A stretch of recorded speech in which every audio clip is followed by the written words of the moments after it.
Frères et sœurs, je crois qu'il est difficile pour nous d'imaginer ce que pouvait être la vocation missionnaire au début du XIXe siècle. En effet, il y avait bien eu déjà une certaine mission, et c'était celle surtout des franciscains, des dominicains et accessoirement des jésuites en Amérique latine. Et cette mission-là avait été, si je puis dire, soutenue par le préjugé que ces pauvres populations d'Amérique du Sud n'avaient, ou enfin étaient considérées comme n'ayant pratiquement pas de culture, que les chrétiens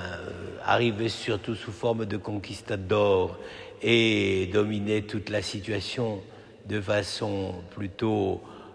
militaire et administrative, pillaient les ressources naturelles du continent et finalement, sauf exception, on cite toujours le cas de Las Casas, mais n'avaient pas véritablement un souci d'évangéliser au sens de faire partager vraiment la foi chrétienne, la vie chrétienne, les éléments de la tradition et de la pensée chrétienne occidentale. On considérait que les populations à évangéliser n'étaient pas à la hauteur et qu'elles avaient simplement qu'à être, si je puis dire,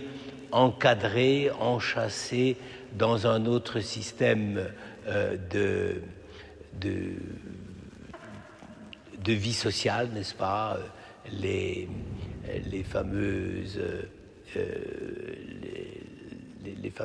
petites cités qui ressemblaient à des corons avant la lettre, dans lesquels les pauvres Indiens étaient obligés de vivre en renonçant apparemment à toutes les traditions cultuelles qui étaient celles de leurs ancêtres et en utilisant le vocabulaire religieux chrétien, surtout catholique, pour justifier une piété qui était complètement ce qu'on appelle syncrétiste, c'est-à-dire qui mélangeait complètement et allègrement les éléments apportés par les conquérants et les éléments qui faisaient partie de la tradition des populations d'Amérique latine. Et ça a été, ce n'est pas une vraie heure de gloire de l'évangélisation chrétienne, parce que on voit ce que ça a donné aujourd'hui encore. Il y a encore un fond païen dans certaines populations d'Amérique latine qui est à certains moments tout à fait étonnant et déconcertant. Après, il y a eu l'évangélisation, tentative d'évangélisation avec la Chine, et là, les évangélisateurs ont été des jésuites, beaucoup plus intéressés par cette civilisation extrêmement brillante et très dynamique de la population et des peuples et des traditions chinoises. Ils en ont été tellement fascinés qu'à un certain moment, ils ont imaginé qu'il fallait tenir compte des principaux éléments et de l'enracinement culturel de ceux à qui ils s'adressaient, à la fois pour pouvoir recevoir d'eux un certain nombre de connaissances, mais en même temps de pouvoir essayer d'établir un dialogue entre la culture chinoise, en gros, et ce qu'apportaient les missionnaires les missionnaires jésuites en Chine. Ça ne s'est pas très bien passé non plus. Là, on peut dire que non seulement les Chinois ont été par certains moments un peu réticents, quoique très fascinés par ce que Matteo Ricci et les autres leur enseignaient, mais surtout Rome a eu une attitude extrêmement restrictive et peureuse, et ça a donné la querelle des rites, c'est-à-dire que on s'est battu pour savoir si les nouvelles communautés chinoises pouvaient modifier les rites pour s'adapter à la culture des pays de Chine, des populations de Chine. Donc, ça n'était pas non plus une grande réussite et on ne peut pas dire que c'est vraiment un échec, mais en fait, la Chine n'a jamais pu être évangélisée. Je crois qu'il faut quand même le dire. Et même s'il y a des petites communautés, ce sont des communautés souterraines. Et même actuellement, il semble que la diplomatie romaine ne soit pas d'une grande habileté vis-à-vis de ces communautés qui ont essayé de rester fidèles, quoi qu'il leur en coûte. Et ça va leur en coûter encore plus cher, vu les prises de position que le Vatican a pris dans certains cas.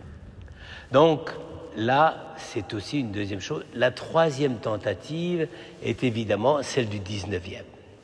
Apparemment, c'est un effort et un élan un peu plus, un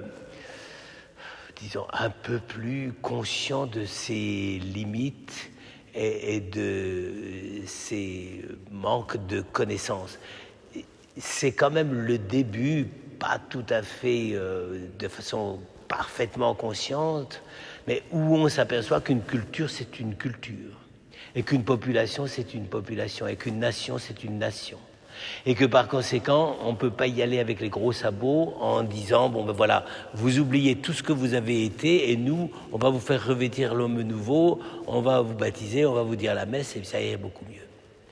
En fait, ce 19e siècle, contrairement à ce qu'on pense, n'a pas été un phénomène de vie missionnaire qui a visé à s'imposer de toute force. C'était pas ça d'abord, même s'il y a eu évidemment des groupes d'évangélisateurs, de missionnaires qui se sont donné beaucoup de mal pour assurer leur pouvoir religieux sur les gens. Mais c'est quand même un moment où finalement on a commencé à comprendre que la mission, c'était aussi de comprendre ce que des peuples, des nations, des pays, des populations avaient déjà comme héritage et pouvaient peut-être, à l'intérieur et dans le cadre de cet héritage que l'on respecterait, pourrait peut-être petit à petit découvrir le mystère de la foi et du salut chrétien. C'est un peu dans cette perspective-là qu'il faut situer Saint-Laurent-Humbert et de nombreux compagnons qu'il a eus à cette époque et qui ont cru, et qui ont vraiment cru qu'on pouvait en fait entrer dans une dynamique missionnaire dans ce peuple de Corée qui était, si je puis dire, particulièrement sur la réserve, c'est le moins qu'on puisse dire. Et donc, ils ont essayé à ce moment-là, d'abord par une sorte de convivialité avec la population dans laquelle ils arrivaient, et puis par une je ne sais pas s'il faut dire une adaptation, mais en tout cas le souci de garder avec ces hommes et ces femmes qu'ils côtoyaient, le souci de construire ensemble des communautés qui n'étaient pas simplement, j'allais dire, on va vous apprendre comment il faut vivre. Et c'est donc ça qui a, là ça a commencé à déclencher un certain attrait de la part des populations évangélisées et qui ont commencé à comprendre que ce qu'on voulait leur apporter, c'était pas cette espèce de nouveauté radicale qui consistait à balayer tout ce qu'ils avaient été auparavant, mais que dans cette réalité sociale, culturelle, morale qu'ils avaient vécue, il y avait peut-être des moyens d'accéder à ce que leur disaient les missionnaires, tout en gardant une véritable identité. Jusque-là, c'était pas si mal. Et je pense que même tout ce qu'on dit aujourd'hui sur la mission devrait tenir compte largement de cela, parce qu'on ne peut pas dire qu'être missionnaire, c'est dire aux gens, vous arrêtez tout, en croyant en Jésus-Christ, on vous baptise et c'est terminé. Donc, on est là devant une sorte de défi de la mission, à la fois double défi, à la fois de ne pas diminuer les valeurs de l'annonce de la foi, de la vie, de la construction de l'Église, mais en même temps de se dire, et si le Christ nous a envoyés à toutes les nations, eh bien c'est parce que dans chaque nation, il faut qu'on trouve exactement, qu'on aide à trouver exactement à ceux ou celles qui nous écoutent, le biais par lequel ils peuvent découvrir cette foi que nous, peut-être avec 19-20 siècles de distance, nous avons, disons, apprivoisé à l'occidental, mais que ces nouvelles populations doivent petit à petit apprivoiser à leur manière. Seulement voilà, et c'est quand même un peu le grand problème, surtout dans la première moitié du 19e, le heurt, et des fois le heurt terrible et sanglant, et Laurent Humbert en a fait les frais, et c'est que quand on propose cela, ce qui constitue la structure politique d'un peuple, d'une culture, se sent menacé. Et que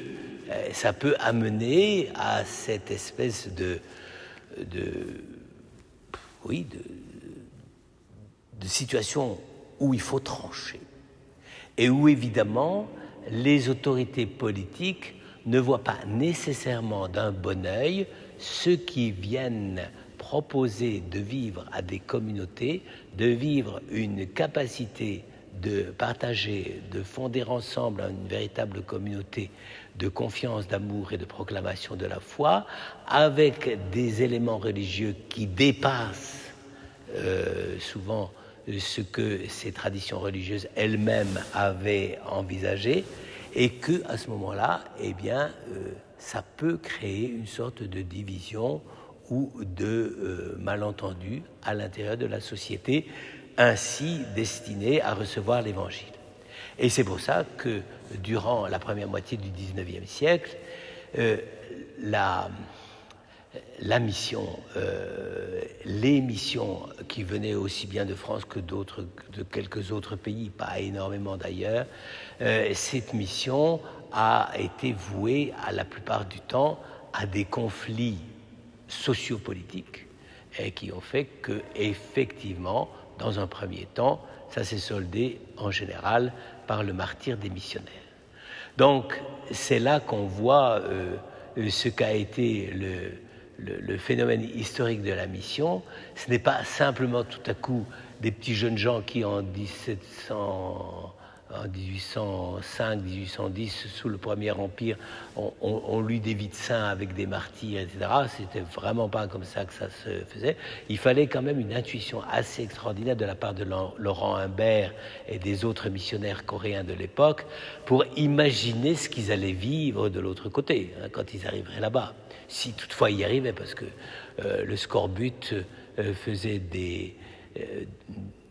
quasi-martyrs simplement par la difficulté même du voyage, n'est-ce pas? Eh bien, c'est pas simplement, j'allais dire, sur une sorte de vision idéalisée du missionnaire, tel que petit à petit on a essayé de le familiariser aux jeunes générations, mais c'était vraiment le début d'une sorte d'interrogation sur ce que peuvent devenir des sociétés qui ne connaissent pas le Christ et comment elles peuvent entrer dans cette compréhension du Christ. Il se trouve que la communauté coréenne chrétienne, qui est très diversifiée, c'est pas, il y a un certain nombre de catholiques, mais la plupart du temps, ce sont des communautés protestantes, voire même un peu objet d'évangélisation des sectes évangéliques, n'est-ce pas? Mais c'est quand même quelque chose qui petit à petit a germé, continue et est vivant, et qui fait que, pour nous en tout cas, c'est peut-être une vraie interrogation de savoir comment nous pourrions effectivement accompagner et partager le même chemin de découverte du Christ avec eux, chacun selon ses origines, chacun selon son héritage et chacun selon les possibilités qu'il a reçues de chercher Dieu et de témoigner de son amour.